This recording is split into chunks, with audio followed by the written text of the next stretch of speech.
हरे कृष्णा। तो अभी हम यहाँ चीर घाट पर हैं। ये स्थान वो है जहाँ पर ब्रज की कन्याओं ने श्री कृष्ण को अपना पति बनाने के लिए 1 महीने के लिए कात्यायनी व्रत किया था। और वो जो महीना था वो मार्गशीर्ष का महीना था, और इस समय वही मार्गशीर्ष का महीना चल रहा है। तो हमारा जैसे प्रतिवर्ष का नियम है कि मार्गशीर्ष के महीने में एक बार यहाँ आते हैं और यहाँ दर्शन करते हैं, उस कदम वृक्ष का दर्शन करते हैं जहाँ चढ़ करके श्री कृष्ण ने गोप कन्याओं के वस्त्रों का हरण किया था। तो हमारे पीछे जो वृक्ष है उसके पीछे वो कदम का वृक्ष है जहाँ कि श्री कृष्ण चढ़े थे और गोप कन्याओं के वस्त्रों का अपहरण किया था। और जमुना जी यहाँ उस समय बहुत पास से बहती थी, अभी तो कुछ दूरी पर चली गई हैं। तो हम अब जो कथा सुनेंगे ये ब्रह्म वैवर्त पुराण की कथा सुनेंगे, क्योंकि सभी शास्त्रों में श्री कृष्ण की कथा का वर्णन है और अलग अलग प्रकार से वर्णन है। तो श्रीमद् भागवत में कथा का वर्णन है और ब्रह्म वैवर्त पुराण में कथा का वर्णन है, लेकिन कुछ अंतर है। तो अंतर का कारण यह है कि अलग अलग कल्प में, प्रत्येक कल्प में भगवान की लीला होती है, तो कुछ उसमें अंतर आ जाता है। तो हम सुनेंगे ये कथा श्री नारायण सुना रहे हैं। नारायण कौन से नारायण? जो गंधमादन पर्वत पर तपस्या करते हैं, नर नारायण। तो श्री नर भगवान के जो सखा हैं नारायण भगवान, तो वे कथा सुना रहे हैं। तो नर और नारायण ये भगवान का एक ऐसा अवतार है जो है अखंड ब्रह्मचर्य का पालन करते हैं। और नारद जी इस कथा को सुन रहे हैं, वे भी अखंड ब्रह्मचर्य का पालन करते हैं। तो ये कथा जो नारायण ऋषि सुना रहे हैं और नारद जी सुन रहे हैं, दोनों ही अखंड ब्रह्मचारी हैं। तो ये कथा कितनी पवित्र है, इससे पता चलता है कि कथा कितनी पवित्र है। अगर कोई व्यक्ति इस कथा में कुछ दोष देखता है तो वो दोष उसी के अंदर है। भगवान की कथा बहुत पवित्र है, और अगर हम उचित विधि से इस कथा का श्रवण करेंगे तो हम भी उस काम वासना के दोष से मुक्त हो सकते हैं। तो नारायण भगवान जो ऋषि भगवान नारायण हैं, वो कहते हैं कि हे नारद सुनो, अब मैं पुनः श्री कृष्ण लीला का वर्णन करता हूँ। ये वो लीला है जिसमें ब्रज कन्याओं के चीर का अपहरण हुआ, उन्हें मनोवांछित वरदान दिया गया। हेमंत के प्रथम मास में, हेमंत ऋतु का पहला महीना मार्गशीर्ष, मार्गशीर्ष में गोपांगनाएं प्रेम के वशीभूत होकर प्रतिदिन केवल एक बार हविष्यान्न ग्रहण करके क्या करती हैं? पूरे महीने भर व्रत करती रहीं। तो क्या करती हैं? एक बार हविष्यान्न ग्रहण करती हैं, एक बार भोजन करना, वो भी हविष्यान्न। हविष्यान्न तो और उसमें खाने में दिक्कत होती है, क्योंकि उसमें वैसा स्वाद नहीं होता जैसा कि हम सामान्य रूप से हम भोजन करते हैं। तो हविष्यान्न में कई चीज़ें आती हैं, गेहूँ है, चावल है और घी है, सब कुछ आता है, परंतु उसको आप तल नहीं सकते, तला हुआ ना हो। इस प्रकार से हविष्यान्न का जो है वो भोजन करती हैं और केवल एक बार भोजन करती हैं। पूर्णतः संयमशील होकर के पूरे महीने भर भक्ति भाव से व्रत करती रहीं। तो वो जो है गोपांगनाएं केवल एकाग्र, उनकी जो है जो मन है उनका एकाग्र है, केवल इसी कामना में एकाग्र है कि श्री कृष्ण उनको पति रूप में प्राप्त हो। तो नहा करके यमुना के तट पर पार्वती की बालुकामयी मूर्ति बनाती हैं। तो रोज़ बालुका की मूर्ति बनाती हैं। तो देवी की पूजा वो इस प्रकार से नहीं करती हैं कि जैसे कोई व्यक्ति देवी की पूजा करता है तो फिर वो मंदिर बनाए, है ना, और जो है ऐसी मूर्ति बनाए पत्थर की जो हमेशा बनी रहे और हमेशा उसकी पूजा की जाए, सवेरे शाम पूजा की जाए, भोग लगाया जाए। ऐसा नहीं है, क्योंकि वे तो देवी की भक्त नहीं हैं, वे तो श्री कृष्ण को पति रूप में प्राप्त करना चाहती हैं, इसलिए देवी की केवल पूजा इस कारण से कर रहे हैं कि उन्हें श्री कृष्ण पति रूप में प्राप्त हो जाएं। तो बालुका की मूर्ति बनाती हैं और पूजा के बाद उसको विसर्जन कर देती हैं जल में, कि वो जो है मूर्ति ऐसी नहीं है कि फिर बनी रहे और हमेशा उसको जो है फिर बंधन हो जाए कि आपको पूजा करनी पड़ेगी। तो बालुका की मूर्ति बना करके उसमें देवी का आवाहन करके मंत्र उच्चारण पूर्वक नित्य प्रति पूजा किया करती थीं। तो वे कन्याएं चंदन, अगुरु, कस्तूरी, कुमकुम और नाना प्रकार के बड़े सुंदर फूल और भांति भांति के फूलों के हार और धूप, दीप, नैवेद्य, वस्त्र, अनेक अनेक फल, मणि और मोती और मूंगे चढ़ा करके अनेक प्रकार के बाजे बजा करके प्रतिदिन देवी की पूजा संपन्न करती थीं। और उनका मंत्र क्या था? हे देवी जगतां माता सृष्टि स्थिति अंतकारिणी नंदगोप सुतम कांतम अस्मभ्यम देहि सुमृते।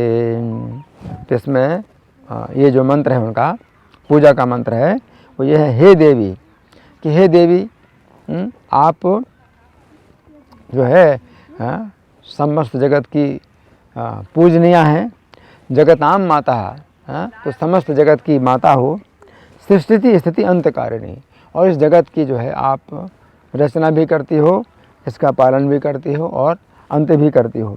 नंद गोप सुतम कांतम अस्मभ्यम देहि, तो हमें आप जो है क्या दीजिए? नंद गोप के पुत्र को पति रूप में प्रदान कीजिए, सुब्रती। तो इस प्रकार से वे जो है मंत्र का पाठ करती हैं। इस मंत्र से देवेश्वरी दुर्गा की मूर्ति बनाकर संकल्प करके मूल मंत्र से उनका पूजन करती थीं। और ओम श्री दुर्गाय सर्व विघ्न विनाशिन्य नमः, इसी मंत्र से सब गोप कुमारियाँ भक्ति भाव और प्रसन्नता के साथ देवी को फूल, माला, नैवेद्य, धूप, दीप और वस्त्र चढ़ाती थीं। मूंगे की माला से भक्तिपूर्वक इस मंत्र का 1000 जप और स्तुति करके धरती पर माथा टेक कर देवी को प्रणाम करती थीं। उस समय कहती हैं कि समस्त मंगलों का भी मंगल करने वाली और संपूर्ण कामनाओं को देने वाली शंकर प्रिया, हे देवी, हे शिवा, तुम्हें नमस्कार है, तुम मुझे मनोवांछित वस्तु दो। मनोवांछित वस्तु क्या है? नंद गोप के पुत्र को हमारा पति बना दो। यों कहकर नमस्कार करके दक्षिणा देकर ब्राह्मणों को नैवेद्य अर्पित करती और घर को चली जाती हैं। तो श्री नारायण भगवान कहते हैं कि हे नारद, अब तुम देवी का वो स्तवन सुनो, जिससे सब गोप किशोरियाँ भक्तिपूर्वक पार्वती जी का स्तवन करती थीं, जो संपूर्ण अभीष्ट फलों को देने वाली हैं। तो वो स्तुति क्या है? ब्रह्मा जी ने स्तुति की थी जब सारा जगत घोर जल में डूब गया था, चंद्रमा और सूर्य की सत्ता नहीं थी, कज्जल के समान पानी था। कैसा पानी था? गहरा पानी, कज्जल के समान पानी संपूर्ण चराचर विश्व को जिसने डुबा लिया था। उस पुरातन काल में जल साई श्री हरि ने ब्रह्मा जी को इस स्तोत्र का उपदेश दिया था। तो जल में भगवान जिन्होंने ब्रह्मा जी को जन्म दिया, तो उन्होंने ब्रह्मा जी को स्तोत्र दिया। उपदेश देकर उन जगदीश्वर ने योग निद्रा का आश्रय लिया। तब उनके नाभि कमल में विराजमान ब्रह्मा जी जब मधु कैटभ से पीड़ित हुए, तब उन्होंने इसी स्तोत्र से ईश्वरी का स्तवन किया। तो यहाँ पर ये बताया गया है कि ब्रह्मा जी नाभि कमल में बैठे हुए हैं और भगवान जो है योग निद्रा में सो रहे हैं और मधु कैटभ उनको तंग कर रहे हैं। अब योग निद्रा को जो है ब्रह्मा जी क्या करेंगे? प्रार्थना करेंगे कि आप भगवान को जगाइए ताकि रक्षा करें मेरी। तो योग निद्रा की आवश्यकता पड़ी। तो ब्रह्मा जी बोले कि हे दुर्गा, हे शिवा, हे अभया, यानी अभय प्रदान करने वाली, हे माया, हे नारायणी, हे सनातनी, हे जया, मुझे मंगल प्रदान करो। हे सर्वमंगला, तुम्हें मेरा नमस्कार है। तो दुर्गा में जो है, जो दा है, दा शब्द है, ये दैत्य नाश करने वाली, दैत्य का नाश करने वाली, इसलिए दुर्गा में दा है। फिर ऊ, दा में ऊ तो ऊ का मतलब है विघ्ननाश, विघ्ननाश करती हैं। दैत्यनाश करती हैं दा, फिर विघ्ननाश करती हैं तो ऊ, तो क्या हो गया दू, है ना। हाँ, फिर रा, रोग नाश करती हैं तो रा, है ना। फिर गा, तो गा पाप नाश करती हैं। इस प्रकार से फिर उसके बाद आ, तो आ है भय और शत्रुओं का नाश करती हैं, तो इसमें बड़ा आ की माता दुर्गा हो गया। जिनके चिंतन, स्मरण और कीर्तन से दैत्य निश्चय ही नष्ट हो जाते हैं, वे भगवती दुर्गा श्री हरि की शक्ति कही गई हैं। ये बात किसी और ने नहीं, साक्षात श्री हरि ने ही कही है। क्या उनकी शक्ति है? श्री हरि की शक्ति है। दुर्ग शब्द विपत्ति का वाचक है। अब दुर्गा का और दूसरा भी अर्थ है। दुर्गा का दूसरा अर्थ क्या है? दुर्ग का मतलब विपत्ति, है ना। और आ, दुर्ग और आ, तो आ का मतलब है नाश करने वाली है, तो दुर्गा का मतलब जो दुर्ग का नाश करने वाली है। जो दुर्ग अर्थात विपत्ति का नाश करने वाली वे देवी ही सदा दुर्गा कही गई हैं। फिर दुर्ग शब्द दुर्गमासुर एक दैत्य हुआ है, तो दुर्ग का मतलब है दुर्गमासुर जो असुर था, और आ का मतलब है नाश करने वाली, तो दुर्गमासुर। तो पूर्व काल में देवी ने उस दुर्गमासुर का नाश किया था, इसलिए विद्वानों ने इसका नाम दुर्गा रखा है। शिवा, अब शिवा नाम है, तो शिवा में शा और फिर ई, है ना। तो शा जो है कल्याण, कल्याण का वाचक, कल्याण अर्थ है, शा का अर्थ कल्याण, और ई का मतलब है उत्कृष्ट, उत्कृष्ट कल्याण, तो सी का मतलब उत्कृष्ट कल्याण। और फिर वाह का अर्थ है देने वाली, उत्कृष्ट कल्याण देने वाली, तो ये शिवा कहलाती हैं। ये देवी कल्याणों के समूह को देती हैं, उत्कृष्ट वस्तु देने वाली हैं, इसलिए शिवा कही गई हैं। फिर शिव और आ, तो शिव यानी कल्याण की मूर्ति, शिव का मतलब कल्याण की मूर्ति है, तो इसलिए भी इनको शिवा कहा गया है। मतलब स्त्रीवाचक शिवा हो गया। शिव शब्द मोक्ष, शिव का अर्थ है मोक्ष, है ना, और आ का मतलब है देने वाली, तो शिवा का अर्थ हुआ मोक्ष देने वाली। ये देवी स्वयं ही मोक्ष देने वाली हैं, इसलिए शिवा कही गई हैं। अभय का अर्थ है अभया, इनका नाम अभया है। अभय का अर्थ है भय का नाश, और आ का अर्थ है देने वाली, है ना, तो अभय देने वाली हैं, अभया कहलाती हैं। तत्काल अभयदान करती हैं, इसलिए अभया कहलाती हैं ना। फिर माया कहलाती हैं। माया, तो माँ का अर्थ है राजलक्ष्मी है, और या का अर्थ है प्राप्ति कराने वाली, राजलक्ष्मी की प्राप्ति कराने वाली हैं, इसलिए क्या कहलाती हैं? माया। माया जो शीघ्र ही राजलक्ष्मी की प्राप्ति कराती हैं, उन्हें माया कहा गया है। माँ का अर्थ मोक्ष भी है, और यहाँ का अर्थ है प्राप्ति कराने वाली, है ना, तो सदा मोक्ष की प्राप्ति कराती हैं, इसलिए माया कहलाती हैं। ये देवी नारायण की अर्धांगिनी है, आधा अंग नारायण, उन्हीं के समान तेजस्विनी है, और उनके शरीर के भीतर निवास करती हैं, इसलिए इनको नारायणी कहा जाता है, नारायणी। फिर सनातनी, इनको सनातनी कहा जाता है, तो सनातन का मतलब नित्य और निर्गुण, सनातन का मतलब जो नित्य हो और निर्गुण हो। जो देवी सदा निर्गुण और नित्य हैं वो सनातनी कहलाती हैं। फिर जया, इनका नाम जया है, तो जया शब्द का अर्थ है कल्याण, और आ का मतलब देने वाली, तो जो कल्याण देने वाली हैं, जो सदा जय देती हैं, जय विजय, जया कहलाती हैं, इसलिए इनका नाम जया है। फिर सर्वमंगला, तो सर्वमंगल का अर्थ है संपूर्ण ऐश्वर्य है, और आ का अर्थ है देने वाली, तो ये देवी संपूर्ण ऐश्वर्य को देने वाली है, इसलिए सर्वमंगला कहलाती हैं। ये देवी के 8 नाम हैं, है ना। तो भगवान नारायण के नाभि कमल पर बैठे हुए ब्रह्मा जी को भगवान नारायण ने ही उपदेश दिया, उपदेश देकर भगवान योग निद्रा में, मतलब भगवान चाहते हैं कि ब्रह्मा जी योग निद्रा से किसी प्रार्थना करें, वो मुझे जगाएगी, इसलिए लीला करते हैं कि उपदेश दिया और फिर सो गए हैं, और मधु कैटव आए, अब उनको तंग कर रहे हैं, तो उनको अब प्रार्थना करिए देवी माता जगाओ इनको तो उपदेश देकर जगदीश्वर भगवान योग निद्रा के आश्रय लेकर सो गए। तब मधु कैटव नामक दैत्य ब्रह्मा जी को मारने के लिए तैयार हुए, अरे अकेला बैठा है कमल के ऊपर, क्या कर लेगा, है ना। मधु कहता तो ब्रह्मा जी ने इस स्तोत्र के द्वारा दुर्गा जी का स्तवन किया, नमन किया। इनकी स्तुति किए जाने पर साक्षात दुर्गा ने उन्हें सर्वरक्षण नामक दिव्य श्री कृष्ण कवच का उपदेश दिया। तो दुर्गा ने सर्वरक्षण नामक कवच का उपदेश दिया। कवच देकर महामाया अदृश्य हो गई। तो उस स्तोत्र के प्रभाव से विधाता को दिव्य कवच की प्राप्ति हुई और श्रेष्ठ कवच को पाकर वे निर्भय हो गए। फिर ब्रह्मा जी ने महेश्वर को उस स्तोत्र और कवच का उपदेश दिया। ब्रह्मा जी ने महेश्वर को दिया, यानी शिव जी को दिया, है ना। तो देखो दुर्गा ने ब्रह्मा जी को दिया तो मधु के से वो मतलब उनकी रक्षा हो गई, और अब जो है शिव जी को दिया। तो इसका मतलब क्या हुआ, भगवान से प्राप्त हुआ दुर्गा जी को, दुर्गा ने ब्रह्मा जी को दिया, ब्रह्मा जी ने शिव जी को दिया, है ना। तो शिव जी को स्तोत्र और कवच का उपदेश दिया। तो त्रिपुरासुर के साथ युद्ध करते समय जब शंकर जी रथ से नीचे गिर गए, त्रिपुरासुर के साथ युद्ध करते हुए शंकर जी रथ से नीचे गिर गए, उस कवच के द्वारा फिर उन्होंने अपनी रक्षा की, शिव जी ने अपनी रक्षा की। और उन्होंने जो है फिर निद्रा की स्तुति की। फिर योग निद्रा के अनुग्रह और स्तोत्र के प्रभाव से शीघ्र ही भगवान जनार्दन आए शिव जी को दर्शन देने के लिए, है ना।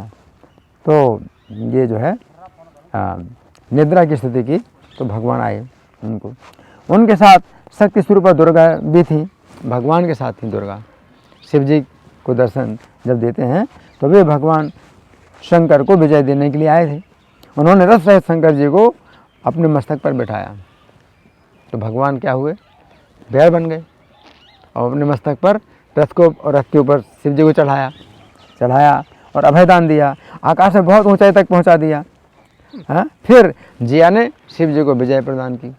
तो दुर्गा और विष्णु दोनों आए ना, तो दुर्गा ने फिर शिव जी को विजय प्रदान की। उस समय ब्रह्मास्त्र हाथ में लेकर योग निद्रा सहित श्री हरि का स्मरण करते हुए शंकर जी ने स्तोत्र और कवच पाकर त्रिपुरासुर का वध किया। तो हरि का स्मरण किया, योग निद्रा के साथ हरि का स्मरण किया।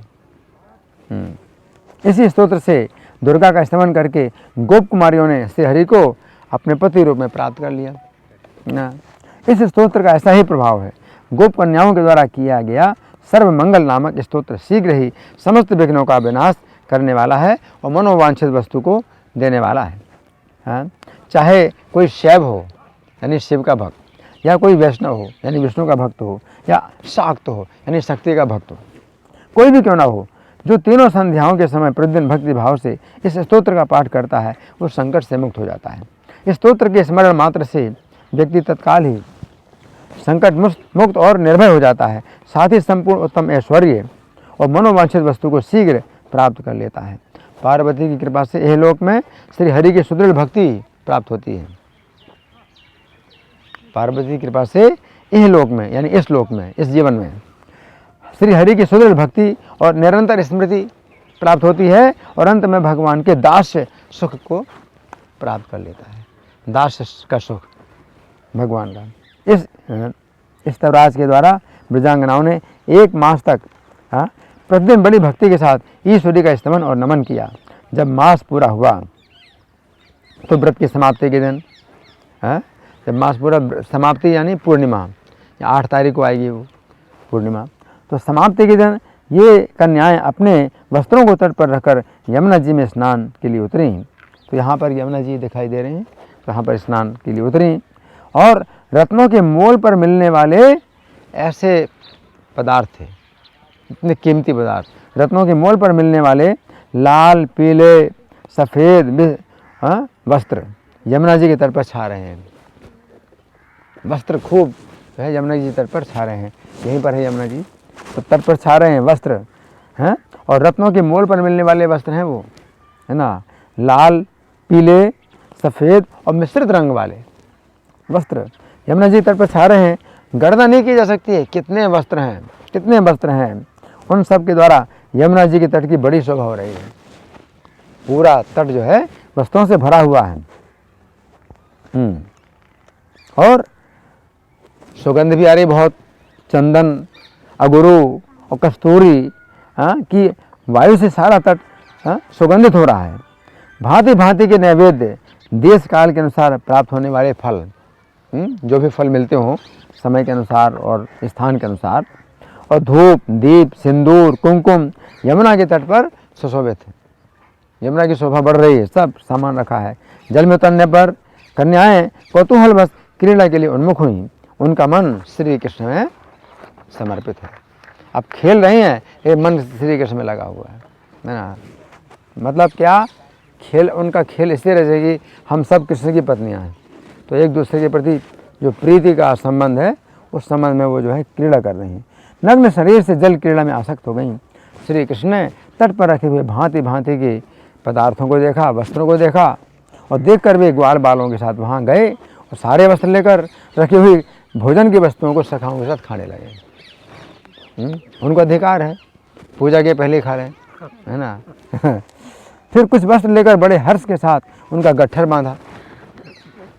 बांधा और कदम में की ऊंची डाल पर चढ़कर गोविंद ने गोपिकाओं से इस प्रकार कहा। ऊपर चढ़ गए। श्री कृष्ण बोले, देवियों तुम सबके सब इस व्रत में असफल हो गई हो। अब व्रत की सफलता तो यही है कि उन्होंने वस्त्र उठा लिए तो सफल हो गया उनका वस्त्र, और क्या कर रहे हैं, तुम व्रत में असफल हो गई हो, तुम सबके सब व्रत में असफल हो गई हो। पहले मेरी बात सुनकर विधि विधान का पालन करो, इसके बाद इच्छानुसार जल क्रीड़ा करो। पहले विधि का पालन करो, फिर इच्छा के जल क्रीड़ा करो। जो महीना व्रत करने योग्य है, जिसमें मंगल कर्म के अनुष्ठान का संकल्प किया गया हो, उस मास में तुम लोग जल के भीतर घुसकर नग्न स्नान कर रहे हो। ऐसा क्यों किया? इस कर्म के द्वारा तुम अपने व्रत को हानि पहुंचा रहे हो। तो भगवान ये हंसी मजाक, उनको पति हैं तो हंसी मजाक करेंगे। अपने तुम्हारे पहनने के वस्त्र किसने चुरा लिए? तुम्हारे पहनने के वस्त्र किसने चुरा लिए? पुष्पहार और व्रत की योग्य वस्तुएं जो है रखी थी, किसने चुरा ली? जो स्त्री व्रत में नग्न स्नान करती है उसके ऊपर वरुण देवता रुष्ट हो जाते हैं। जान पड़ता है वरुण के अनुसार तुम्हारे वस्त्र उठा ले गए। भगवान कहे, लगता है वरुण के अनुसार तुम्हारे वस्त्र उठा ले गए। अब तुम नग्न होकर घर को कैसे जाओगी और तुम्हारे व्रत का क्या होगा? व्रत के द्वारा जिस देवी की आराधना की जा रही है वो कैसी है? तुम्हारी वस्तुओं की रक्षा क्यों नहीं कर रही? श्री कृष्ण की यह बात सुनकर ब्रजांगनाओं को बड़ी चिंता हुई। अब चिंता में पड़ गई। उन्होंने देखा यमुना जी के तट पर ना तो हमारे वस्त्र हैं और ना पूजा की वस्तुएं। जल में नग्न खड़ी हो विषाद करने लगी, जोर जोर से रोने लगी। बोली, यहाँ रखे हुए हमारे वस्त्र कहाँ गए? पूजा की वस्तुएं कहाँ हैं? इस प्रकार विषाद करके सब गोप कन्याएं दोनों हाथ जोड़कर भक्ति और विनय के साथ हाथ जोड़कर वहीं श्याम सुंदर से बोले। श्याम सुंदर गोपिकाओं ने कहा, गोविंद तुम ही हमारी दासियों के, हम दासियों के स्वामी हो। तुम ही हम दासियों के स्वामी हो, अतः हमारे पहनने योग्य वस्त्रों को तुम अपनी वस्तु समझो। तुमने ले लिए, तुम्हारा अधिकार है। हमारे पहनने के वस्त्रों को उन्हें लेने का, छूने का तुम्हें पूरा अधिकार है। परंतु व्रत की जो वस्तुएं हैं वो आराध्य देवता की संपत्ति है। वो तो जो उन्हें दिए बिना उन वस्तुओं को ले लेना तुम्हारे लिए उचित नहीं है। तो अपने समान मानती है ना, कृष्ण को अपने समान मानती है ना, तो कहती है तुम्हारे लिए उचित नहीं है ना। हमारी साड़ियाँ दे दो, उन्हें पहन कर हम व्रत की पूर्ति करेंगी। श्याम सुंदर इसके अतिरिक्त इस समय अन्य वस्तुओं को अपना भोजन बनाओ, जो पूजा की वस्तुएं नहीं हैं उनको भोजन बनाओ। ये सुनकर श्री कृष्ण ने कहा, तुम लोग आकर अपने अपने वस्त्र ले जाओ। ये सुनकर श्री राधा के अंगों में रोमांच हुआ। वे श्री हरि के निकट वस्त्र लेने के लिए नहीं गई। उन्होंने जल में योगासन बनाया, जल में ही योगासन लगाकर श्री हरि के चरण कमलों का चिंतन किया, है ना। तो भगवान के हाथ से नहीं लेंगी, चरणों से ले लेंगी। राधा रानी इतनी चालाक हैं, भगवान के मेरे हाथ से लो, तो उनके हाथ से नहीं, चरणों का चिंतन करके चरणों के चिंतन से प्राप्त कर लेंगे, सब कुछ प्राप्त हो जाएगा। वो ज़्यादा चालाक है राधा रानी। तो क्यों आए हाथ में, हाथ से लेने के लिए क्यों आएंगी? तो चरणों का चिंतन किया। जो ब्रह्मा, शिव और शेष नाग के वंदनीय है, जिन चरणों की वंदना ब्रह्मा जी, शंकर जी और शेष जी करते हैं और धर्म देवता भी करते हैं और मनोवांछित वस्तु देने वाले हैं। ध्येयम सदा अभीष्ट दोहम, जो आवश्यकता हो सब उनसे दोहन कर सकते हैं आप। भगवान के चरणों से सब दोह सकते हो आप। जैसे गाय के स्तन से दूध दोहते हो, भगवान के चरणों से आप दोहन कर सकते हो, अभिष्ट दोहम। तो उन चरणों का चिंतन किया राधा रानी ने और नेत्रों में प्रेम के आंसू आ गए, प्रेम के आंसू आ गए, है ना, कि कितनी कृपा करते हैं, आप इतनी कृपा करते हैं। तो प्रेम के आंसू आ गए और भाव से उन प्राणेश्वर की स्तुति करने लगी। राधा बोली, गोलोकनाथ, हे गोपीश्वर, मेरे स्वामी, प्राण वल्लभ, दीन बंधो, दीनेश्वर, सर्वेश्वर, आपको नमस्कार है। गोलोकनाथ गोपीश मदीश प्राण वल्लभ, हे दीन बंधो दीनेश सर्वेश्वर नमोस्तुते। हे गोपेश्वर, हे गौओं के ईश्वर, यशोदा के आनंद को बढ़ाने वाले, हे नंद नंदन, हे सदानंद, हे नित्यानंद, आपको नमस्कार है।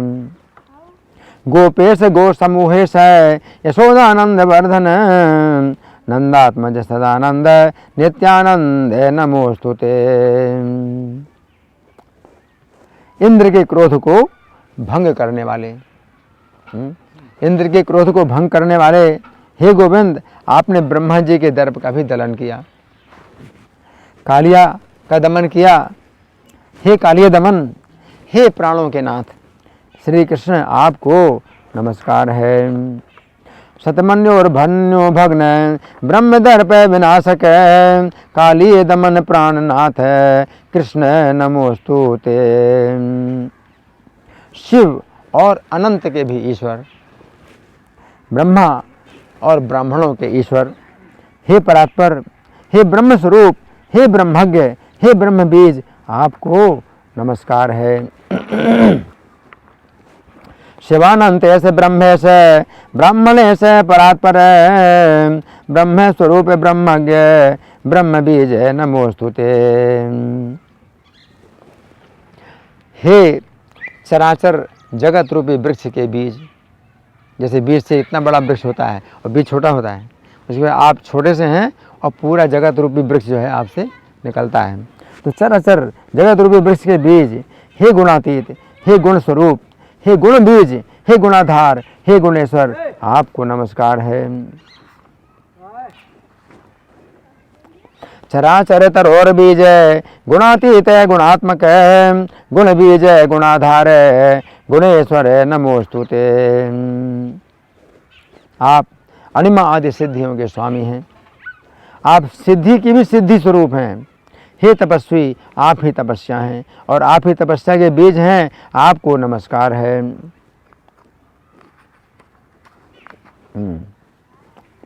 अनिमादि के सिद्धि से सिद्धि सिद्धि स्वरूपक, तपस तपस्विन तपसाम बीज रूप नमोस्तुते।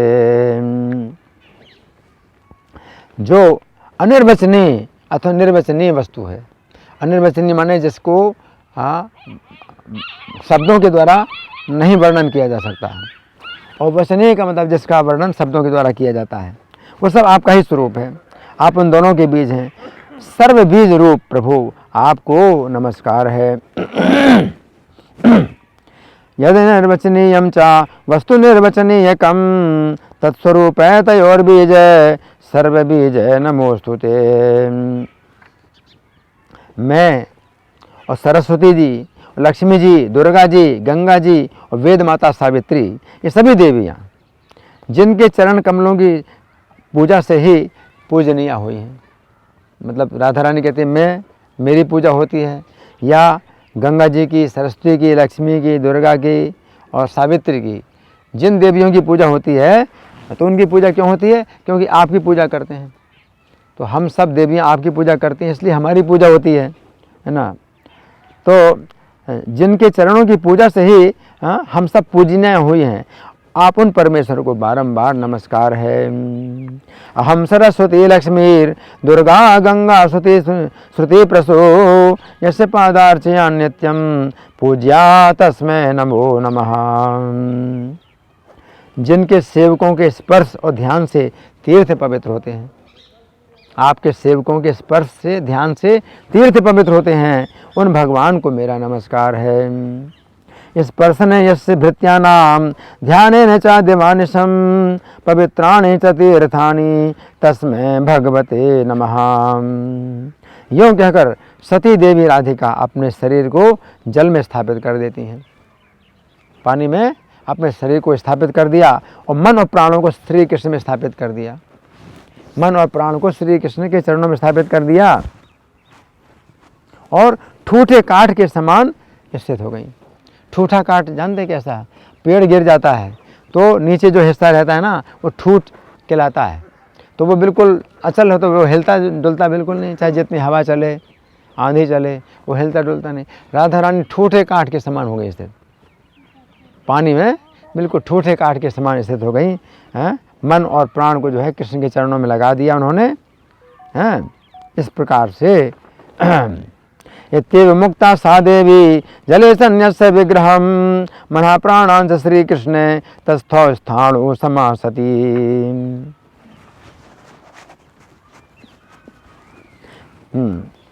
जो मनुष्य श्री राधा के द्वारा किए गए इस स्तोत्र का तीनों संध्याओं के समय पाठ करता है वो श्री हरि की भक्ति और दास से प्राप्त कर लेता है।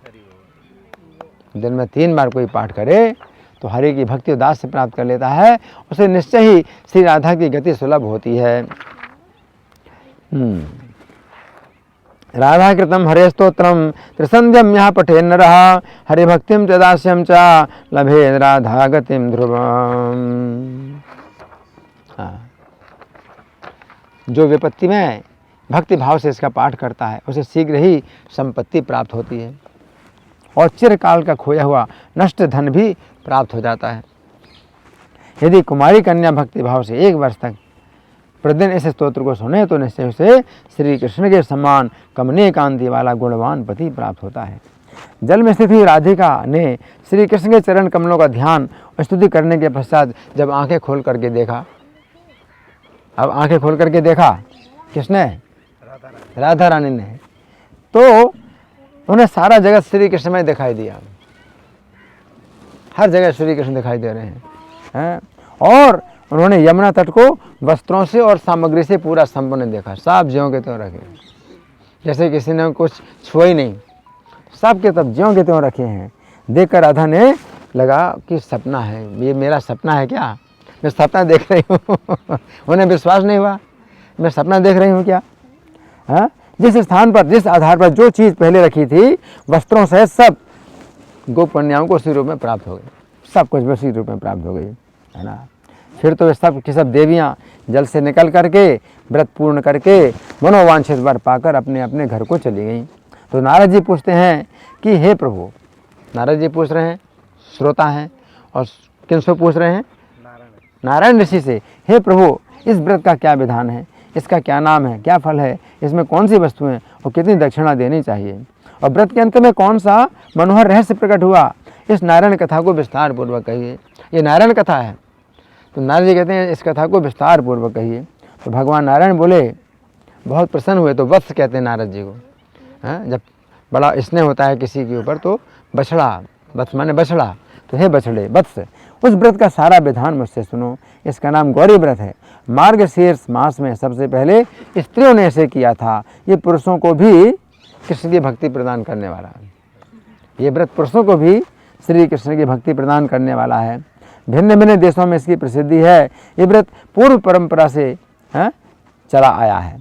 पति की कामना रखने वाली स्त्रियों को उनकी इच्छा के अनुसार फल देने वाला है। इससे प्रीतम पति की प्राप्ति होती है। कुमारी कन्या को चाहिए वो पहले दिन उपवास करके अपने वस्त्र को धो डाले, संयम पूर्वक रहे, फिर मार्गशीर्ष मास की संक्रांति के दिन प्रातःकाल श्रद्धापूर्वक नदी के तट पर जाकर स्नान करके वो 2 धुले हुए वस्त्र धारण करे और उस समय हाथ जोड़कर इस मंत्र का पाठ करे। उसके बाद पूजा आरंभ करे। हे गौरी शंकरार्धांगी यथा तुम शंकर प्रिया तथा माम कुरु कल्याणी कांत कांताम सुदुर्लभाम। शंकर जी के अर्धांगिनी कल्याणमयी गौरी, जैसे तुम शंकर जी को बहुत प्रिय हो, उसी प्रकार मुझे भी अपने प्रीतम पति की परम दुर्लभा प्रिया बना दो। इस मंत्र को पढ़कर देवी जगदम्बा का ध्यान करे। उनका गूढ़ ध्यान साम वेद में वर्णित है, जो संपूर्ण कामनाओं को देने वाला है। नारद वो ध्यान मुनींद्रों के लिए भी दुर्लभ है, तथापि मैं तुम्हें बता रहा हूँ। इसके अनुसार सिद्ध पुरुष दुर्गति नाशिनी दुर्गा का ध्यान करते हैं। भगवती दुर्गा क्या है? शिवा यानी कल्याण स्वरूपा है। फिर शिव प्रिया है। फिर शैवी यानी शिव से प्रगाढ़ संबंध रखने वाली शैवी, और शिव के वक्षस्थल पर विराजमान होने वाली हैं। उनके प्रसन्न मुख पर मंद मुस्कान फैली रहती है। उनकी बहुत प्रतिष्ठा है। नेत्र मनोहर हैं। नित्य नूतन यौवन से संपन्न है। रत्नों के आभूषण धारण करती हैं। भुजाएं रत्नमय केयूर और कंकड़ों से, और दोनों चरण रत्नों के नूपुरों से विभूषित हैं। रत्नों के बने हुए 2 कुंडल उनके दोनों कपोलों की शोभा बढ़ाते हैं। उनके बेड़े में मालते की माला लगी है, जिसमें भ्रमर मंडराते रहते हैं। भाल देश में कस्तूरी की बेंदी के साथ सिंदूर का सुंदर तिलक शोभा पाता है। उनके दिव्य वस्त्र अग्नि की ज्वाला से शुद्ध किए गए हैं। मस्तक पर रत्नों का मुकुट धारण करती हैं। उनकी आकृति बड़ी मनोहर है। इस प्रकार ध्यान करके मस्तक पर फूल रखकर व्रत करने वाला प्रसन्नतापूर्वक हाथ में फूल ले पुनः भक्तिभाव से ध्यान करके पूजन प्रारंभ करे, और उसी मंत्र से प्रतिदिन हर्षपूर्वक पूजा करे, और भक्ति प्रसन्नता के साथ स्तोत्र के द्वारा देवी की स्तुति करके उन्हें प्रणाम करे। फिर प्रणाम के बाद भक्तिभाव से मन को एकाग्र करके गौरी व्रत की कथा सुनेंगे। अब कथा तो नारद जी पूछते हैं, भगवान आपने व्रत के विधान, फल और गौरी के अद्भुत स्तोत्र का वर्णन कर दिया। अब मैं गौरी व्रत की कथा सुनना चाहता हूँ। कथा क्या है? सुना। और किसने भूतल पर इसे प्रकाशित किया? पहले किसने इस व्रत को किया? इन सब बातों को विस्तार पूर्वक बताइए, क्योंकि आप संदेह का निवारण करने वाले हैं। तो भगवान श्री नारायण ऋषि बोले, हे नारद, कुशध्वज की पुत्री सती वेदवती ने पुष्कर तीर्थ में पहले इस व्रत का अनुष्ठान किया था। किसने? वेदवती ने, जो राजा कुशध्वज की पुत्री थी वेदवती। अगले जन्म में सीता हुई। तो वेदवती जो है उन्होंने कुशध्वज की पुत्री थी। पुष्कर में सबसे पहले व्रत का अनुष्ठान किया। व्रत के समाप्ति के दिन देवी जगदम्बा ने साक्षात दर्शन दिया, और देवी के साथ में 1,00,000 योगिनियाँ हैं। जब दर्शन दिया, 1,00,000 योगिनियाँ हैं देवी के साथ में। वे परमेश्वरी सोने के रथ पर बैठी और प्रसन्न मुख पर मुस्कुराहट फैल रही है। उन्होंने वेदवती से कहा, वेदवती तुम्हारा कल्याण हो, तुम इच्छानुसार वर मांगो, तुम्हारे इस व्रत से मैं संतुष्ट हूँ, अतः तुम्हें मनोवांछित वर दूंगी। तो पार्वती की बात सुनकर साध्वी वेदवती ने उन देवी को देखा, दोनों हाथ जोड़कर उन्हें प्रणाम करके बोली, हे देवी। कौन बोली? वेदवती। हे देवी, मैंने नारायण को मन से चाहा है, अतः वही मेरे प्राण पति हो। ये वर मुझे दीजिए। दूसरे किसी वर को लेने की मुझे इच्छा नहीं है। आप उनके चरणों में सुदृढ़ भक्ति प्रदान कीजिए। वेदवती की बात सुनकर जगदम्बा हंस पड़ी और तुरंत रथ से उतरकर उस हरिवल्लभा से बोली। पार्वती ने कहा, जगदम्ब, मैंने सब जान लिया, तुम साक्षात सती लक्ष्मी हो और भारतवर्ष को अपने चरणों की धूलि से पवित्र करने के लिए यहाँ पर आई हो। हे साध्वी, हे परमेश्वरी, तुम्हारी चरण धूल से पृथ्वी और यहाँ के संपूर्ण तीर्थ तत्काल पवित्र हो गए हैं। तपस्विनी, तुम्हारा ये व्रत लोक शिक्षा के लिए है। तुम्हें वर मांगने की जरूरत ही नहीं है। लोक शिक्षा के लिए तुम तपस्या करो। देवी, तुम साक्षात नारायण की वल्लभा हो और जन्म जन्म में उनकी प्रिया रहोगी। भविष्य में भूतल का भार उतारने के लिए, यहाँ के राक्षसों का नाश करने के लिए पूर्ण परमात्मा विष्णु दशरथ नंदन श्री राम के रूप में पृथ्वी पर पधारेंगे। उनके 2 भक्त जय और विजय ब्राह्मणों के शाप के कारण वैकुंठ धाम से नीचे गिर गए हैं। उनका उद्धार करने के लिए त्रेता युग में अयोध्यापुरी के भीतर श्री हरि का आविर्भाव होगा। तुम भी शिशु रूप धारण करके मिथिला को जाओ। मिथिला को जन्म लो तुम, तो शिशु रूप धारण करके मिथिला को जाओ। वहाँ राजा जनक अयोनिजा कन्या के रूप में तुम्हें पाएंगे। मतलब माता के गर्भ से नहीं पैदा हुई, अयोनिजा कन्या के रूप में तुमको पाएंगे और तुम्हारा लालन पालन करेंगे। वहाँ तुम्हारा नाम सीता होगा। श्री राम भी मिथिला में जाकर तुम्हारे साथ विवाह करेंगे। तुम प्रत्येक कल्प में नारायण की ही प्राण वल्लभा होगी। यूँ कहकर पार्वती वेदवती को हृदय से लगा लेती हैं और अपने निवास स्थान को लौट गई। साध्वी वेदवती मिथिला में जाकर माया से हल द्वारा भूमि पर की गई रेखा में सुखपूर्वक स्थित हो गई। उसको हराई बोलते हैं। हल के द्वारा जो रेखा बनती है जमीन में उसको हराई बोलती है। उसमें स्थित हो गई है, सुखपूर्वक उसमें आ गई। उस समय राजा जनक ने देखा एक नग्न बालिका आंखें बंद किए भूमि पर पड़ी है। उसी में नग्न बालिका आंखें बंद किए भूमि पर पड़ी है। उसकी अंग कांति तपाए सोने के समान और दीप्त है और तेजस्विनी बालिका रो रही है। उसे देखते राजा ने उठाकर गोद से चिपका लिया। गोद से चिपका लिया। जब घर को लौटने लगे उस समय वहीं उनको आकाशवाणी हुई। किसको? राजा जनक को। राजन, ये अयोनिजा कन्या साक्षात लक्ष्मी है, हाँ, इसे ग्रहण करो, स्वयं भगवान नारायण तुम्हारे दामाद होंगे। ये आकाशवाणी सुनकर कन्या को गोद में लिए राजा से जनक घर को गए और प्रसन्नतापूर्वक उन्होंने लालन पालन के लिए उसे अपनी प्यारी रानी के हाथ में दे दिया।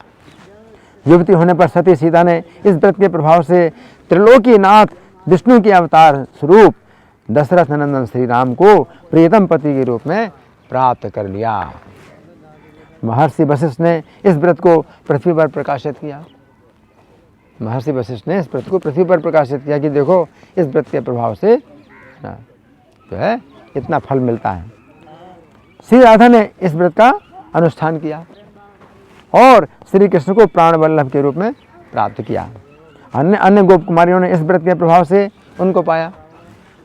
हे नारद, इस प्रकार मैंने गौरी व्रत की कथा कही। जो कुमारी भारतवर्ष में इस व्रत का पालन करती है उसे श्री कृष्ण तुल्य पति की प्राप्ति होती है, इसमें संशय नहीं है।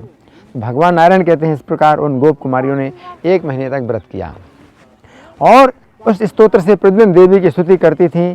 समाप्ति के दिन व्रत पूरा करके कन्याओं को बड़ी प्रसन्नता हुई। उन्होंने परमेश्वरी पार्वती का स्तवन किया, जिसके द्वारा स्तुति करके सीता ने शीघ्र ही श्री राम को प्रीतम पति के रूप में प्राप्त किया था। ये स्तोत्र है। तो जानकी ने स्तोत्र किया था, मतलब जो स्तोत्र का पाठ किया था कि सबकी शक्ति स्वरूपे हे शिवे, आप संपूर्ण जगत के आधारभूता है, समस्त सद्गुणों की निधि, सदा शंकर के संयोग सुख का अनुभव करने वाली, आपको नमस्कार है। आप मुझे सर्वश्रेष्ठ पति दीजिए। हे गौरी पतिमर्मज्ञे प्रतिव्रते परायणे, पतिव्रते पतिरते पतिम देहि नमोस्तुते। सृष्टि पालन और संहार आपका रूप है। आप सृष्टि पालन और संहार रूपणी हैं।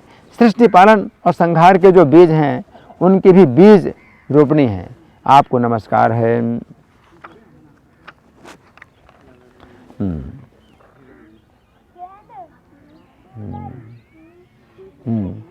सर्वमंगल मंगल्ये सर्वमंगल संयुते सर्वमंगल बीजे चा नमस्ते सर्वमंगले, सर्वप्रिय सर्वबीजे सर्वाशुभ विनाशिनी, सर्वसे सर्वजन के नमस्ते शंकर प्रिय। मैंने वो दूसरा श्लोक पढ़ दिया है ना। ये पहला वाला जो था मैंने पढ़ा श्लोक है, शक्ति स्वरूपे सर्वेषां सर्वाधारे गुणाश्रये सदा शंकर युक्ते चा पतिम देहि नमोस्तुते। फिर दूसरा श्लोक है, सृष्टि स्थिति अंत रूपेण सृष्टि स्थिति अंत रूपिणी, सृष्टि स्थिति अंत बीजानाम बीज रूपे नमोस्तुते। अब तीसरा है, पति के मर्म को जानने वाली पतिव्रत परायणे, हे गौरी, हे पतिव्रता, हे पति अनुरागिनी, मुझे पति दीजिए, आपको नमस्कार है। हे गौरी पति मर्मज्ञे पतिव्रते परायणे, पतिव्रते प्रति पतिरते पतिम देहि नमोस्तुते। आप समस्त मंगलों के लिए भी मंगलकारिणी हैं, संपूर्ण मंगलों से संपन्न हैं, सब प्रकार के मंगलों के बीज हैं। हे सर्वमंगला, आपको नमस्कार है। सर्वमंगल मंगल्ये सर्वमंगल संयुते सर्वमंगल बीजे चा नमस्ते सर्वमंगले। आप सबको प्रिय हैं, सबकी बीज हैं, समस्त अशुभों का विनाश करने वाली हैं, सबकी ईश्वरी हैं और सबकी माता हैं। शंकर प्रिय आपको नमस्कार है। सर्व प्रिय सर्व बीजे सर्वासुभ विनाशिनी सर्वेश सर्वजन के नमस्ते शंकर प्रिय। हे परमात्मा स्वरूपा, हे नित्य रूपा, हे सनातनी, आप साकार और निराकार भी हैं। हे सर्व रूपा, आपको नमस्कार है। परमात्मा स्वरूपे च नित्य, परमात्मा स्वरूपे च नित्य रूपे सनातनी साकारे च निराकारे सर्वरूपे नमोस्तुते। भूख और प्यास और इच्छा और दया और श्रद्धा और निद्रा, तंद्रा, स्मृति और क्षमा, ये सब आपकी ही कलाएं हैं, सब आपकी कलाएं हैं। हे सर्वरूपिणी, आपको नमस्कार है। लज्जा मेधा तुष्टि पुष्टि शांति संपत्ति वृद्धिया एतास्तव कला सर्वा सर्वरूपे नमोस्तुते। दृष्ट और अदृष्ट दोनों आपके स्वरूप हैं, यानी जो दिखाई पड़े और जो ना दिखाई पड़े दोनों आपके स्वरूप में। आप उन्हें बीज और फल दोनों प्रदान करती हैं। कोई भी आपका वर्णन नहीं कर सकता। हे महामाया, आपको नमस्कार है। दृष्टादृष्ट स्वरूपे च तयोर्बीजे फले प्रदे सदा निर्वचनीये च महामाये नमोस्तुते। हे शिवा, आप शंकर के सौभाग्य से संपन्न हैं और सबको सौभाग्य देने वाली हैं। हे देवी, श्री हरि ही मेरे पति हो और मेरे पति हैं और सौभाग्य हैं, उन्हें मुझे दीजिए, आपको नमस्कार है। शिव शंकर सौभाग्य युक्ते सौभाग्यदायिनी हरिम कांतम च सौभाग्यम देहि देवी नमोस्तुते। जो स्त्रियां व्रत की समाप्ति के दिन इस स्तोत्र से शिवा की स्तुति करके बड़ी भक्ति से उन्हें मस्तक झुकाती हैं, वे साक्षात श्री हरि को पति रूप में प्राप्त करती हैं। हरि बोल। स्तोत्रेणानेन यः स्तुत्वा स्तोत्रेणानेन यः स्थित्वा समाप्ति दिवसे शिवां नमन्ति परया भक्त्या तां लभन्ति हरिं पतिम्। इस श्लोक में परमेश्वर को पति रूप में पाकर और पति सुख का उपभोग करके अंत में दिव्य विमान पर आरूढ़ होकर भगवान श्री कृष्ण के समीप चली जाती है। यह कांत सुखम भुक्त्वा पतिम प्राप्य परात् परम दिव्यम चंदनमासा मारुहि है यात्यंते कृष्ण सन्निधि।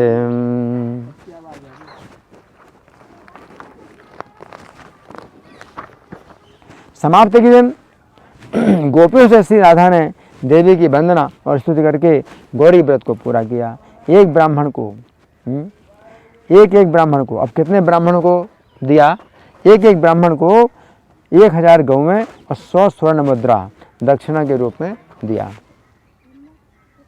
एक ब्राह्मण को और कितने ब्राह्मणों को दिया वो देखो, 1000 ब्राह्मणों को, 1000 ब्राह्मणों को, एक ब्राह्मण को 1000 गौवें और 100 स्वर्ण मुद्राएं दी हैं। और तब घर जाने को तैयार हुए। आदर पूर्वक 1000 ब्राह्मणों को भोजन कराया, फिर बाजे बजवाए और भिख मंगों को धन बांटा। इसी समय दुर्गति नाशिनी दुर्गा वहाँ आकाश से प्रकट हुई। जो ब्रह्म तेज से प्रकाशित हो रही थी, उनके प्रसन्न मुख पर मंद हंसी की प्रभा फैल रही थी। 100 योगिनियों के साथ थी।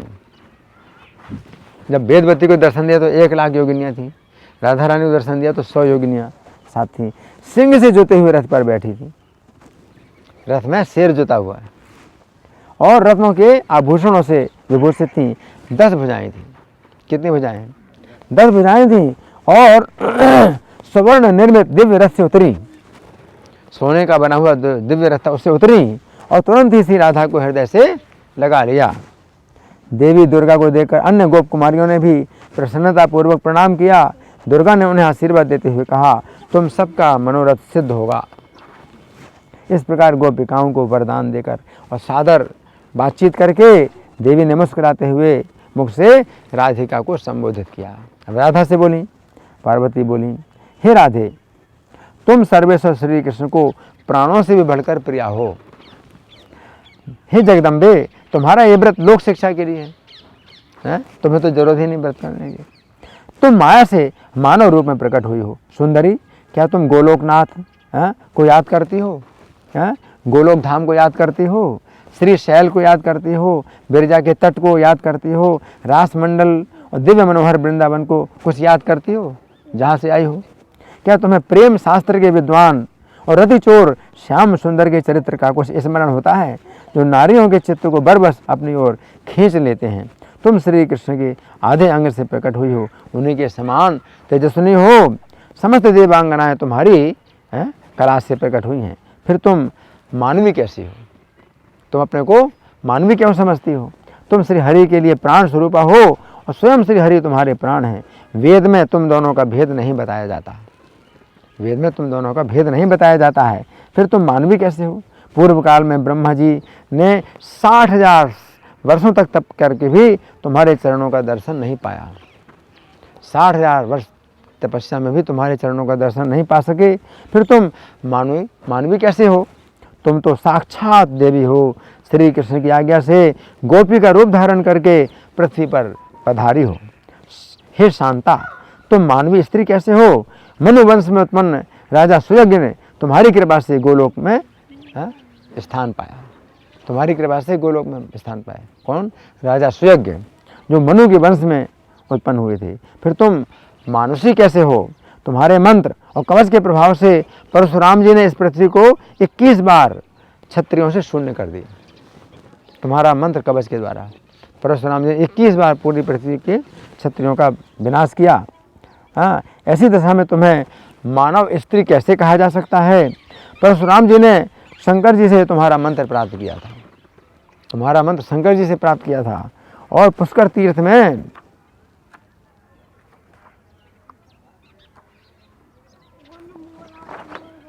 मंत्र सिद्ध किया था। शंकर जी से पाया और पुष्कर तीर्थ में मंत्र सिद्ध किया। उसी के प्रभाव से वे कार्तवीर अर्जुन का भी संहार कर सके। जो 1000 भुजाओं वाला एक अर्जुन था वो। फिर तुम मानुषी कैसे हो? उन्होंने अभिमान पूर्वक गणेश जी का एक दांत तोड़ दिया। जिन्होंने? परशुराम जी ने।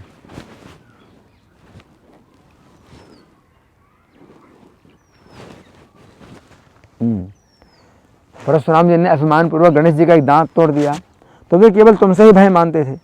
फिर तुम मानवी स्त्री कैसे हो? जब मैं क्रोध से उन्हें भस्म करने को तैयार हुई कि मेरे पुत्र हैं गणेश, तुमने मेरे पुत्र का दांत तोड़ दिया, मैं उनको भस्म करने को तैयार हुई। तब हे ईश्वरी, मेरी प्रसन्नता के लिए तुमने स्वयं आकर उनकी रक्षा की। तुमने बचाया तब वो बचवाए, नहीं तो मैं उनको भस्म कर देती परशुराम जी को, तो तुमने रक्षा की। फिर तुम मानुषी कैसे हो? श्री कृष्ण प्रत्येक कल्प में और जन्म जन्म में तुम्हारे पति हैं। हे जगन माता, तुमने लोक हित के लिए ही यह व्रत किया है। अहो, श्री दामा के शाप से तुम्हारा पृथ्वी पर निवास हुआ है। श्री दामा ने शाप दिया, तुम्हारा पृथ्वी पर निवास हुआ है और भूमि का भार उतारने के लिए पृथ्वी पर तुम्हारा निवास हुआ है। फिर तुम मानवी स्त्री कैसे हो? तुम जन्म मरण और बुढ़ापा का नाश करने वाली देवी हो। तुम जन्म मरण और बुढ़ापे का नाश करने वाली देवी हो। कलावती की अयोनिजा पुत्री हो और पुण्यमयी हो। फिर तुम्हें साधारण मानुषी कैसे माना जा सकता है? 3 महीने के बाद जब मधुमास यानी चैत्र मास उपस्थित होगा, यानी मार्गशीर्ष का जो पूर्णिमा है ना, उस दिन ये देवी प्रकट हुई हैं। तो कह रहे हैं 3 महीने के बाद। तो मार्गशीर्ष की पूर्णिमा के बाद कौन सा महीना आता है? पौष। पौष के बाद माघ, फिर फाल्गुन, फिर चैत्र। तो चैत्र में यानी 3 महीने के बाद, आज से 3 मास व्यतीत होने पर मनोहर जब मधुमास आएगा यानी चैत्र मास आएगा, तब रात्रि के समय निर्जन निर्मल सुंदर रास मंडल में वृंदावन के भीतर श्री हरि के साथ रास समस्त गोपिकाओं से तुम्हारी रास क्रीड़ा आनंद पूर्वक होगी 3 महीने के बाद। हे सती राधे, प्रत्येक कल्प में भूतल पर श्री हरि के साथ तुम्हारी रसमयी लीला होगी, प्रत्येक कल्प में होगी। ये विधाता ने ही लिख दिया है, पहले से लिखा हुआ है, प्रत्येक कल्प में होना है। इसे कौन रोक सकता है? हे सुंदरी श्री हरि प्रिय, जैसे मैं महादेव जी की सौभाग्यवती पत्नी हूँ, उसी प्रकार तुम श्री कृष्ण की सौभाग्यवती वल्लभा हो। जैसे दूध में सफ़ेदी होती है, अग्नि में क्या होती है? दाह होता है, अग्नि में दाह होता है, भूमि में गंध होती है और जल में शीतलता होती है, उसी प्रकार श्री कृष्ण में तुम विराजमान रहती हो। देवांगना हाँ, चाहे कोई देवांगना हो, चाहे मानव कन्या हो, चाहे गंधर्व कन्या हो और चाहे राक्षस कन्या हो, कोई भी तुमसे बढ़कर सौभाग्यशाली ना हुई है और ना होगी। मेरे वर से ब्रह्मा के भी वंदनीय परात्पर गुणातीत भगवान श्री कृष्ण स्वयं तुम्हारे अधीन होंगे। हे पतिव्रते, ब्रह्मा, शेषनाग और शिव भी जिनकी आराधना करते हैं, जो ध्यान से भी बस में नहीं होते हैं, जिन्हें आराधना द्वारा भी प्रसन्न करना बहुत कठिन है, वही भगवान तुम्हारे अधीन रहेंगे। राधे, स्त्री जाति में तुम विशेष सौभाग्यशाली हो, तुमसे बढ़कर दूसरी कोई स्त्री नहीं है। तुम दीर्घ काल तक यहाँ रहने के पश्चात श्री कृष्ण के साथ ही गोलोक में चली जाओगी। ऐसा कह करके पार्वती देवी तत्काल वहीं अंतर्धान हो गई। फिर गोप कुमारियों के साथ श्री राधिका भी घर जाने को तैयार हुई। इतने में ही श्री कृष्ण राधिका के सामने उपस्थित हो गए। राधा ने किशोर अवस्था वाले श्याम सुंदर श्री कृष्ण को देखा और शरीर पर पीताम्बर शोभा पा रहा है, नाना प्रकार के आभूषणों से विभूषित हैं और घुटनों तक लटकती हुई मालती की माला और बनमाला है, शोभा बढ़ा रही है। प्रसन्न मुख मंद हंसी से शोभायमान है, भक्तों पर अनुग्रह करने के लिए कातर हैं। मतलब भगवान बड़े उत्सुक हैं, भक्तों पर अनुग्रह करने के लिए कातर हैं। उनके संपूर्ण अंग चंदन से चर्चित हैं, नेत्र कमलों को लज्जित कर रहे हैं और मुख पूर्णिमा के चंद्रमा की भांति मनोहर है। मस्तक पर श्रेष्ठ रत्नों का मुकुट धारण किए हैं और दांत पके हुए अनार के दाने जैसे स्वच्छ, आकृति बड़ी मनोहर है। और विनोद के लिए एक हाथ में मुरली, दूसरे हाथ में लीला कमल लिए हुए हैं। करोड़ों कंदर्पों की शोभा के मनोहर धाम है। उन गुणातीत परमेश्वर की ब्रह्मा स्तुति करते हैं, शेषनाग स्तुति करते हैं, शिव आदि सब देवता निरंतर स्तुति करते हैं। वे ब्रह्म स्वरूप और ब्राह्मण हितैषी हैं। श्रुतियों ने उनके ब्रह्म रूप का निरूपण किया है। वे अव्यक्त और व्यक्त हैं, अविनाशी और सनातन हैं, मंगलकारी, मंगल के आधार, मंगलमय और मंगलदाता हैं। श्याम सुंदर के उस अद्भुत रूप को देखकर राधा ने वेग पूर्वक आगे बढ़कर प्रणाम किया। घर जा रही थी लेकिन वेग पूर्वक प्रणाम किया। उन्हें अच्छी तरह देखकर प्रेम के वशीभूत होकर शुद्धबुद्ध खो बैठी, शुद्धबुद्ध खो बैठी।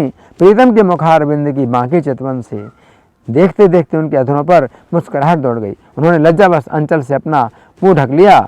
उनकी बारंबार ऐसी अवस्था हुई। श्री राधा को देखकर श्याम सुंदर के मुख और नेत्र प्रसन्नता से खिल उठे।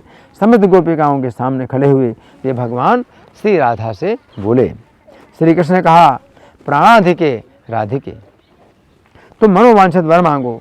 हे गोप किशोरियों, तुम सब लोग भी अपनी इच्छा के अनुसार वर मांगो। श्री कृष्ण की यह बात सुनकर श्री राधिका और अन्य सब गोप कन्याओं ने बड़े हर्ष के साथ भक्त वांछा कल्पतरु प्रभु से वर मांगा। राधिका बोली, प्रभु मेरा चित्त रूपी भ्रमर आपके चरण कमलों में सदा रमता रहे। जैसे भ्रमर कमल में स्थित हो मकरंद का पान करता है, उसी प्रकार मेरा मन रूपी भ्रमर आपके चरण कमल में स्थित होकर के भक्ति रस का निरंतर आस्वादन करता रहे। किसने कहा? राधा रानी ने कहा, आप जन्म जन्म में मेरे प्राणनाथ हों और अपने चरण कमलों की परम दुर्लभ भक्ति मुझे दें। मेरा चित्त सोते जागते दिन रात आपके स्वरूप और गुणों के चिंतन में सतत निमग्न रहे, यही मेरी मनोवांछा है। अब गोप कन्याएं बोली, प्राण बंधो, आप जन्म जन्म में हमारे प्राणनाथ हो और श्री राधा की भांति हम सबको भी सदा अपने साथ रखना। गोपियों के वचन सुनकर प्रसन्न मुख वाले श्रीमान यशोदानंदन ने कहा, तथास्तु तथास्तु, ऐसा ही हो। तत्पश्चात उन जगदीश्वर ने श्री राधिका को प्रेम पूर्वक 1000 दलों वाला क्रीड़ा कमल दिया, 1000 दल वाला कमल दिया और मालती के मनोहर माला प्रदान की। साथ ही अन्य गोपियों को भी हंस करके प्रसाद स्वरूप पुष्प मालाएं भेंट की भगवान ने। अब भगवान के गले में कितनी मालाएं होंगी जो इतनी गोपियों को दे रहे हैं, लेकिन भगवान के गले में मालाएं उतर जाती हैं लेकिन फिर और आ जाती हैं, अंत ही नहीं है। जैसे अच्छे तरीके से बाण निकालते रहो और बाण कभी समाप्त नहीं होगी। भगवान अपनी माला उतार उतार देते जाते हैं और माला और तब वे बड़े प्रेम से बोले। श्री कृष्ण ने कहा, ब्रज देवियों, 3 मास व्यतीत होने पर वृंदावन के रास मंडल में तुम सब लोग मेरे साथ रास क्रीड़ा करोगी। जैसा मैं हूँ वैसी ही तुम हो। हम में तुम में भेद नहीं है। मैं तुम्हारे प्राण हूँ और तुम भी मेरे लिए प्राण स्वरूप हो। प्यारी गोप कन्याओं, तुम लोगों का ये व्रत लोक रक्षा के लिए है, स्वार्थ सिद्धि के लिए नहीं है, क्योंकि तुम लोग गोलोक से ही मेरे साथ आई हो और फिर मेरे साथ ही तुम्हें वहाँ चलना भी है ना। हाँ? अब शीघ्र अपने घर जाओ। मैं जन्म जन्म में तुम्हारा हूँ, तुम मेरे लिए प्राणों से बढ़कर हो, इसमें संशय नहीं है। ऐसा कहकर श्री हरि वहीं यमुना के किनारे बैठ गए। फिर सारी गोप कन्याएं बारंबार उन्हें देखती हुई बैठ गईं। उन सब के मुख पर प्रसन्नता छा रही थी, मंद मुस्कान की प्रभा फैल रही थी। वे प्रेम पूर्वक तिरछी चितवन से देखती हुई अपने नेत्रों द्वारा श्री हरि के सौंदर्य अमृत का पान कर रही थीं। तब वे बारंबार जय बोलकर शीघ्र ही अपने अपने घर गईं और श्री कृष्ण भी बालकों के साथ प्रसन्नतापूर्वक अपने घर को लौटे। इस प्रकार मैंने श्री हरि का सारा मंगलमय चरित्र कह सुनाया। गोपीचीर हरण की ये लीला सब लोगों के लिए सुखदायिनी है। तो ये जो कथा है, ये आज जो मैंने सुनाई है, ये ब्रह्म वैवर्त पुराण सुनाई। वैसे अक्सर तो मैं गोपाल चंबू से सुनाता हूँ, उसमें बहुत विस्तार है उसका भी। तो आज का जो है इतना ही कार्यक्रम था हमारा, है ना। तो ये कात्यायनी व्रत का ये स्थान है जहाँ पर हम बैठ कर के कथा सुन रहे हैं। श्री कात्यायनी व्रत महामहोत्सव की जय। श्रील प्रभुपाद की जय। हरे कृष्णा।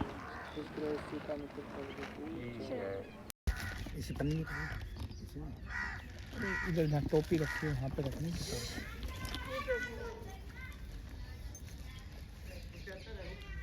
अब प्रसाद लेने के लिए उधर चला गया, यहीं पर प्रसाद लेना दर्शन भी करना है। दर्शन भी करना कहते हैं नहीं का ठीक है, दर्शन करना। करता नहीं रहता था प्रसाद, करता नहीं रहता प्रसाद। मैं रखूँगा। चलो भांग गे रहो तुम।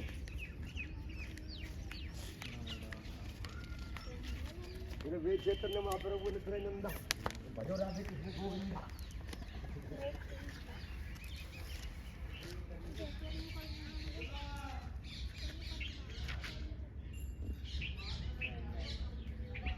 यहाँ पे ये जो कपड़े लटके हुए हैं पेड़ में, वही चीर घाट है। छोटा सा मंदिर सा दिखाई दे रहा है, हरा हरा सा पेड़ के नीचे। यहाँ पे राधा चीर बिहारी है, तुलसी महारानी है, शिव जी, पार्वती माता, कार्तिकेय गणेश मंदिर, ये सब।